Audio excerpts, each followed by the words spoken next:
Nama Panji Gumilang dan Pondok Pesantren Al Zaitun mendadak menjadi perbincangan publik. Setelah sebelumnya diduga menyebarkan aliran sesat di Pondok Pesantren Al Zaitun, kini beredar video Panji Gumilang berbicara di depan publik meminta agar agama dihapuskan dari KTP. Kalau membuat KTP sudahlah, jangan dicantumkan agama. Dalam video tersebut, Panji Gumilang meminta agar Menteri Dalam Negeri menghapuskan agama dari kartu tanda penduduk. Di awal pidatonya, Panji Gumilang tampak mengajak para undangan untuk bangga menjadi bangsa Indonesia. Namun, hal yang menjadi sorotan ialah ketika Panji Gumilang meminta Mendagri agar tidak mencantumkan agama pada KTP.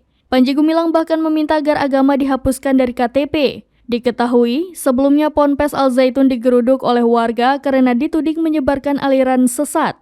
Ponpes itu didatangi pengunjuk rasa dari Forum Indramayu Menggugat pada Kamis 15 Juni lalu.